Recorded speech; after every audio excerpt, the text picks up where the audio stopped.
November 5th, 1975, Snowflake, Arizona. Sometime in the evening after sunset in the Apache Sitgreaves National Forest. The seven-man logging crew loaded the equipment to the back of the four-door truck, ready to make their way home, glad it was quitting time. They had been a little behind schedule on the contract, so they'd been working a little later into the evening to catch up on some time. The men loaded into the truck, and Mike drove off back along the dirt road that had led them in. Even though it was long, tiring work, the men were actually wide awake on the trip back, blood still pumping from the physical labor of the day. As they drove through the dark forest, they suddenly noticed a glow off in the distance. Probably a campfire from hunters was Travis's first thought, but the farther the truck traveled down the logging road and the closer it got to the glow, they could see the glow was above the ground, the entire woods around it radiating with the light. And maybe it's a forest fire, one of the guys said. Fires weren't an uncommon thing in the region, but at the same time, it didn't quite look like a fire. Maybe it was the moon. But looking in the complete opposite direction, the moon could be seen in the other part of the sky. Whatever it was looked strange, kind of like a fire, but at the same time not.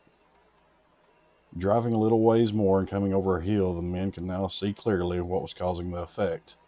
Off to the right of the road, in a clearing in the woods, a round egg-shaped looking craft hovered above the ground, radiating with a dim light illuminating the forest around it. Mike slammed on the brakes of the truck, skidding it to a stop as the seven men stared in shock at what they were seeing. Travis, feeling a strange urge to see it closer before the craft left, threw open the door and, against the pleas of the other six men, walked up to it, trying to get a better look. He got closer and closer until he was almost squatting underneath it. Travis turned to look at the other men, yelling for him to get back in the truck. Deciding he'd seen enough, he took the men's advice. Slowly, he stood up to start going back when suddenly a beam shot out of the craft, knocking Travis backwards into the air several feet. Travis's body skidding across the forest floor, unmoving. The six men in the truck assumed their friend had to be dead. Slamming the truck into gear and hitting the gas, Mike recklessly escaped the area, truck skidding around dirt turns and jumping bumps and gullies in the road, sheet metal slamming against wood as the side of the truck hit against an occasional tree. Behind them, Travis's body slowly breathed dusty air as the bright red glow from the truck's taillights left him in the darker glow of the craft. Mike, a distance down the road, stopped the truck and told the other men he had to go back and get Travis. Dead or not, they couldn't just leave him there. Knowing none of the men wanted to go back to where the craft was, he gave them the option of standing beside the road and he'd pick them up on the way back. But none of the men wanted to stay by themselves in the dark either, understandably, so they decided to all go back together. Reaching the spot where they had been, the craft was nowhere to be seen, but upon searching the area, neither was Travis. Piling back into the truck, they sped to town to get help. A search party was sent out, but over the next few days, no sign of the logger would be found. Police suspected foul play. Travis's mother eventually called the search off after several days. 5 days and 6 hours later, Travis's brother-in-law would get a phone call. It was Travis. He was alive. Today, we'll be looking at one of the most famous UFO abduction cases on record, the 1975 case of Travis Walton. Welcome to the channel.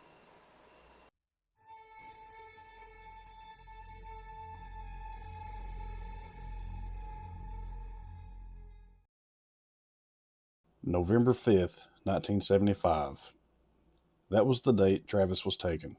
After the beam from the craft hit him, the crew left, decided to return for Travis, not finding a trace of him on returning back, decided then to rush to town and get help. Reaching town, Kenny called a local officer to report the incident, who in turn called the sheriff. The crew waited on the sheriff and Heber at a small service station. Upon seeing the crew, Sheriff Marlon Gillespie could tell how shaken each and every one of the men were. Immediately, Sheriff Gillespie was suspicious of foul play. Going back out that same night, the search began for Travis. Ground search crew, tracking dogs, even helicopters.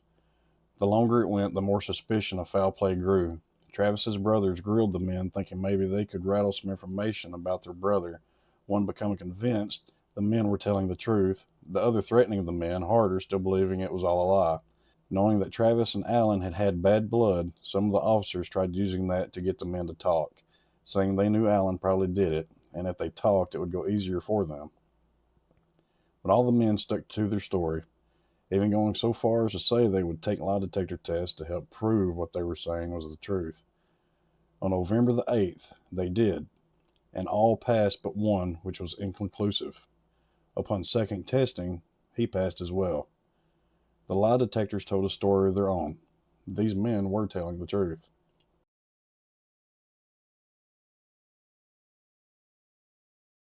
Waking up to bright, blurry light, feeling something on his chest making it hard to breathe, Travis's first thought was he had been injured and the crew had brought him to the hospital.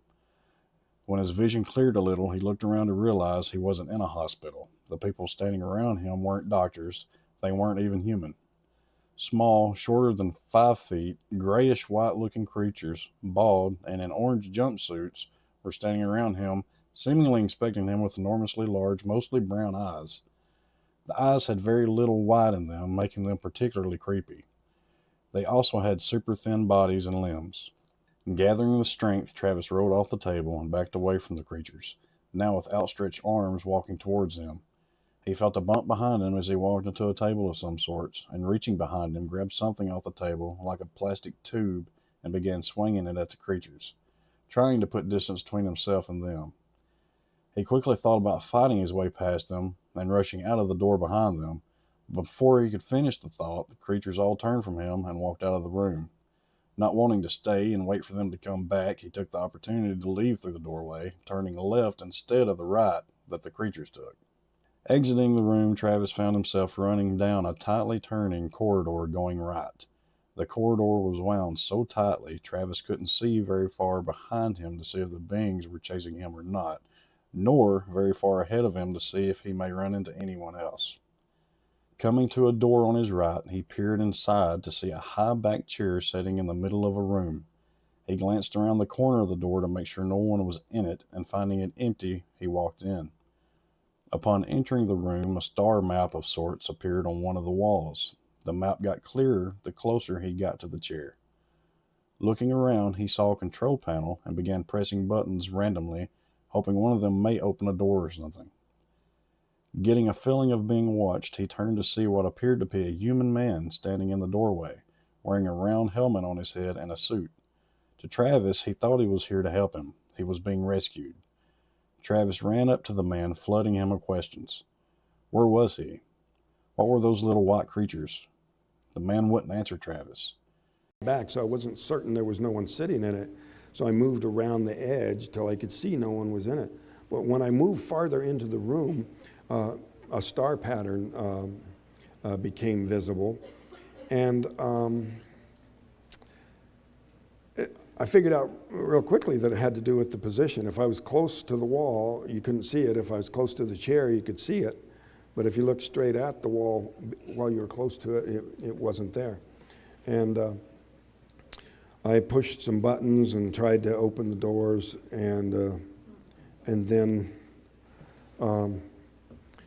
my attention was caught from the doorway, and I looked, and there was this man standing there, and I immediately just assumed that it was somebody there to rescue me. And since he looked human, you know, it was a flood of relief, you know, that he was going to save me from these horrible creatures and take me out of there. Maybe because of the helmet he was wearing, the man couldn't hear him, Travis thought. The strange astronaut-looking figure reached out and gripped Travis by the arm, not roughly, but in a more guiding manner, and turned with him, walking out of the room. He guided Travis down a passageway into what Travis speculates may have been an airlock, then out into a brightly lit outside. It wasn't until this point Travis realized how dimly lit the other area actually was. Looking around, Travis realized they had emerged into a large, brightly lit hangar or building of some sorts, with other oval-shaped craft sitting in the area. The astronaut-looking man was moving fast, so Travis tried to glance around all the while, trying not to trip. When they got to another door and walked down another hallway, Travis could see other people in the room not wearing a helmet. He called out to them, trying to ask them questions, but when they didn't respond to either, Travis began to get a little worried. He took me through some doors.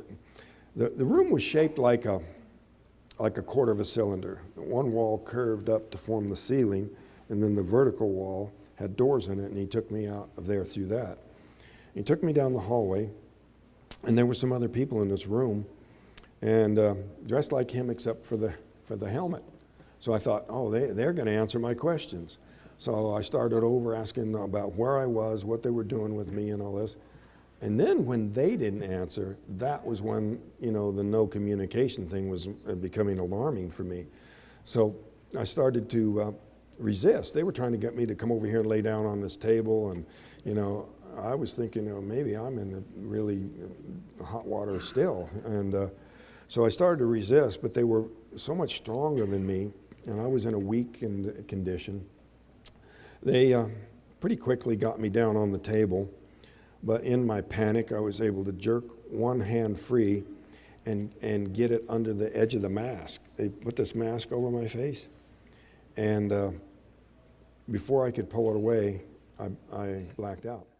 They were strong, but he managed to get a hand free and get a finger under a mask they were putting on him. That was about the last thing Travis remembered before he blacked out. Waking up, he realized he was laying on the side of a road, something glowing behind and above him.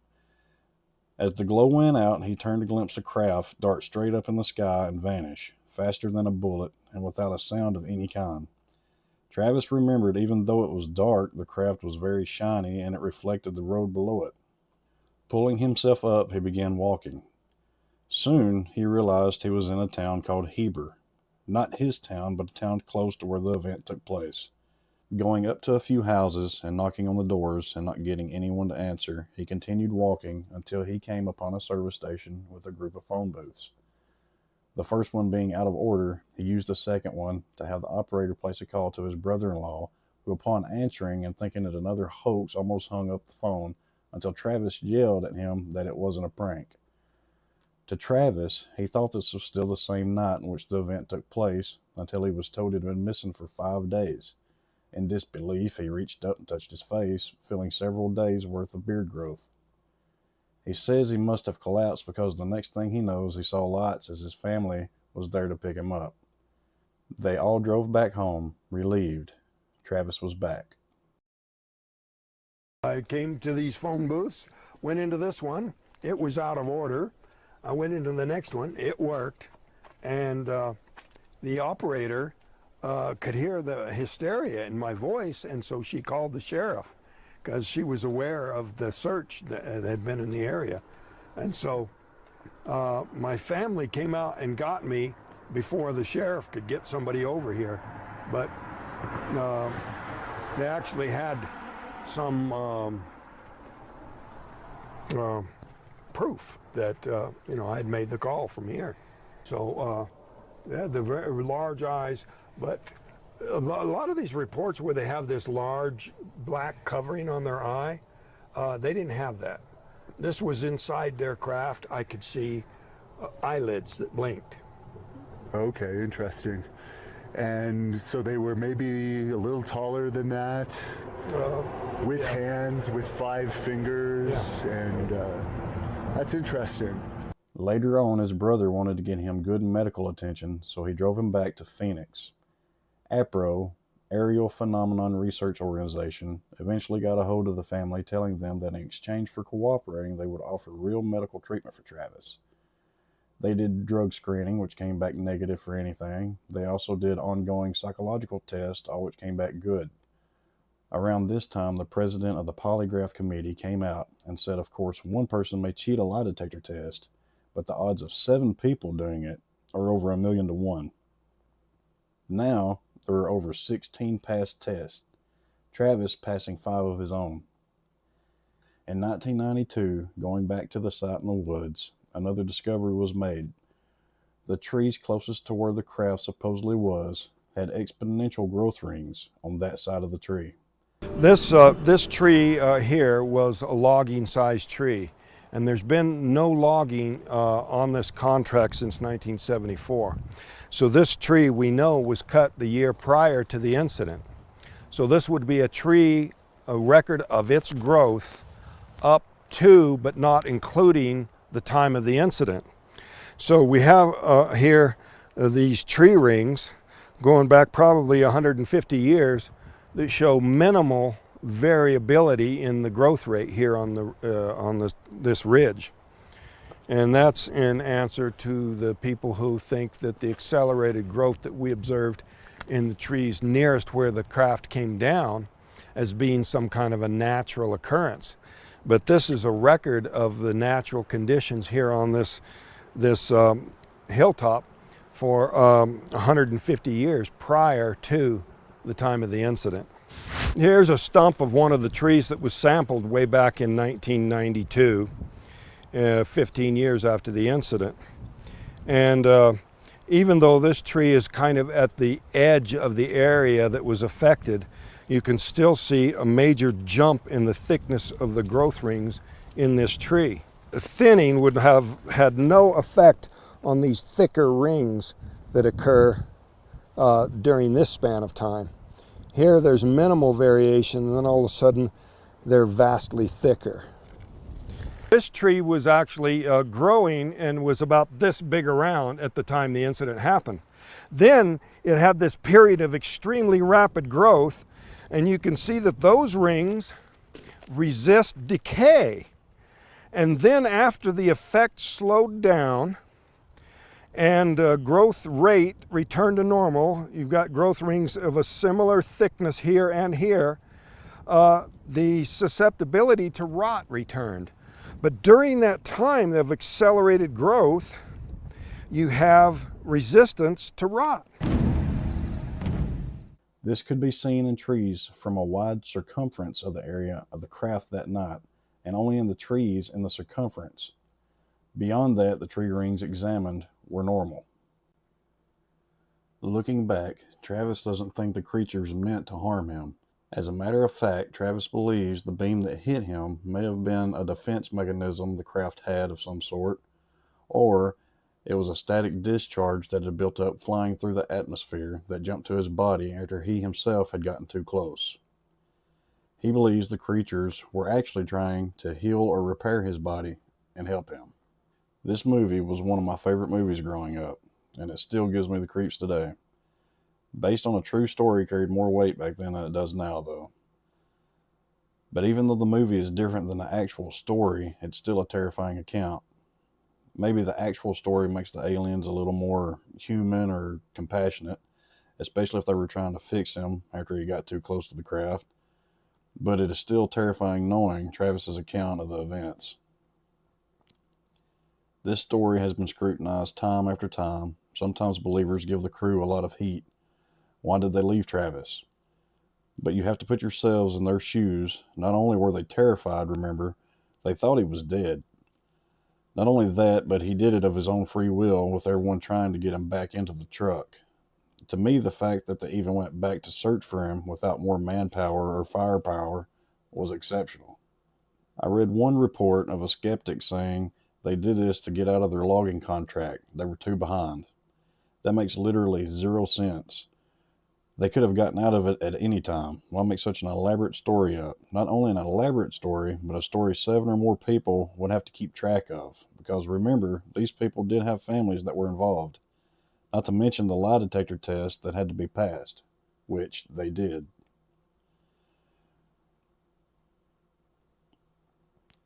Whether you read the skeptics or the believers' take on a matter, which I believe you should do to get to your own conclusions, one can dig deeper and deeper into this story, but always come to the same conclusion. Whatever happened that night, according to numerous lie detector tests and eyewitnesses, actually happened that night. Thank you all for watching the video. I'd love to hear any thoughts you may have on the case in the comments section. Until next time.